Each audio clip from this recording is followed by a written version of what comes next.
Welcome back, everyone. Today we're diving into The 4-Hour Workweek. By Timothy Ferriss. That's the one. I know this book. It's, incredibly popular, right? But also a little controversial, I think. Definitely sparked some strong opinions. But hey, that's why we're doing the deep dive. See what it's all about, right? What we can learn from it. Makes sense. I mean, it's been praised by, everyone. Small business gurus, Emmy winners, heck, even Microsoft employees recommend it. It's really made the rounds. And the way it's structured is really unique, too. Rules that change the rules, the end of time management, even a section called Disappearing Act, How to Escape the Office. Sounds intriguing. It does. The thing that struck me right away was Ferriss's background. It's not exactly typical. Yeah, not your average entrepreneur, is he?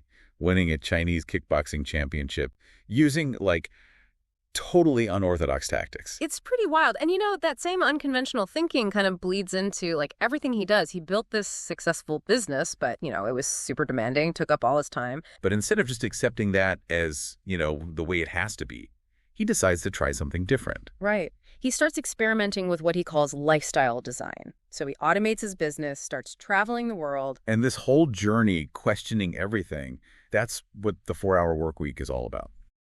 It's like he's pushing us to really reconsider that whole traditional path. Work your butt off for decades and then finally enjoy life. He has this concept of relative income, putting value on time, not just money. Which is so important. Think about it. Would you rather make, say, $100,000 a year working 80 hours a week or, make $50,000 working only 20? That's a really good point. Forces you to consider what you're actually giving up for that bigger paycheck. Right. And he drives us home with stories, too. People who left their careers to, travel, surf professionally. Makes you wonder if it's worth it, Another interesting idea he has is this thing called fear setting. Oh, yeah. Fear can be so paralyzing. But he gives us this framework for, actually confronting those worst-case scenarios. He tells this story about Jean-Marc.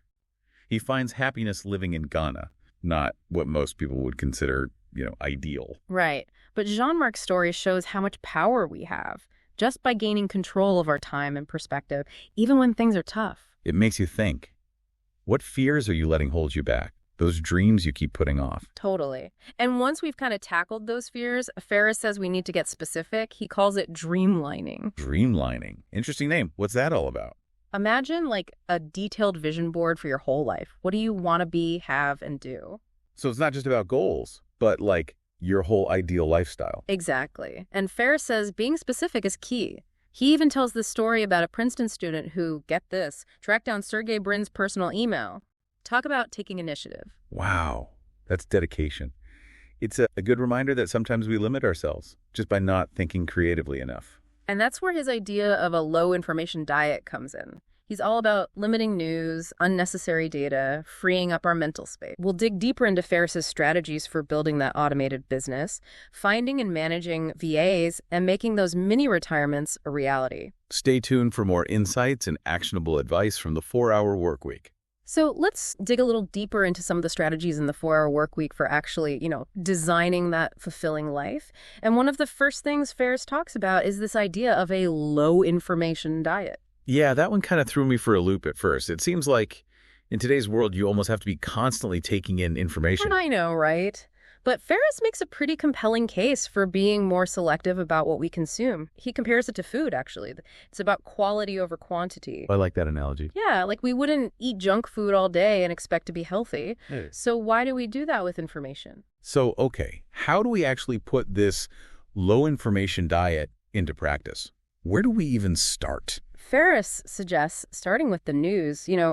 A lot of the news cycle is just negativity and fear. It can be really draining. Yeah, it's easy to get sucked into that vortex of doom scrolling. Exactly. So instead of just passively absorbing whatever comes across our feed, we should be actively seeking out information that's, actually relevant to us, to our goals. So it's not about cutting yourself off completely, but being more intentional. Right. He recommends tools like RSS feeds and aggregators. You can curate information from sources that you trust that align with your goals. Makes sense. So you're still informed, but not overwhelmed. Exactly.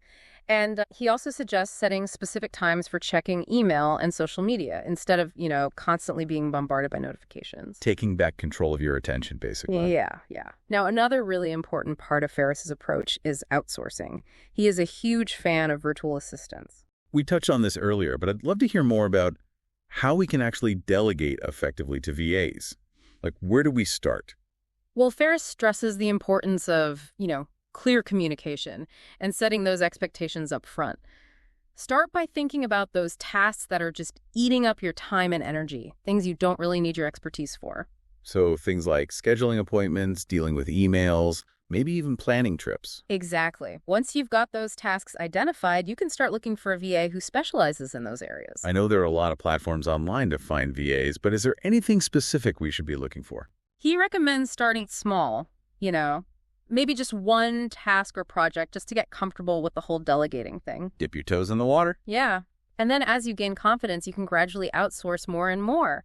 That frees up your time for the things you actually enjoy or that require your specific skills. Okay, makes sense.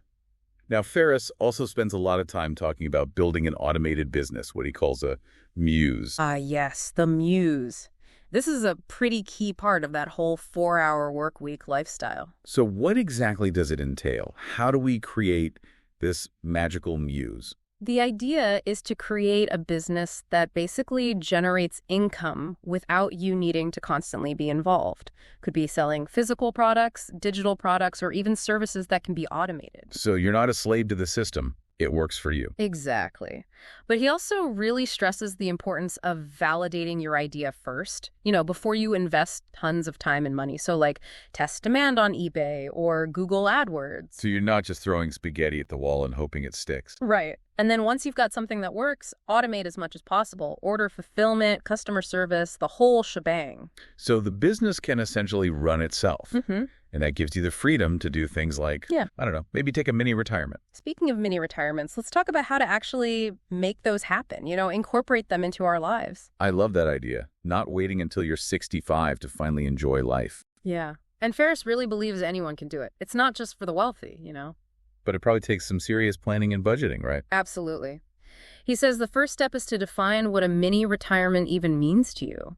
Is it a month backpacking through Southeast Asia, 6 months learning Italian, a year-long road trip across America? So many possibilities. Right. Once you've got that vision, you can start figuring out your budget, look for ways to cut back on expenses. Downsize, maybe? Cut out unnecessary spending? All of that. You could even find ways to generate income while you're traveling. The digital nomad life. Okay.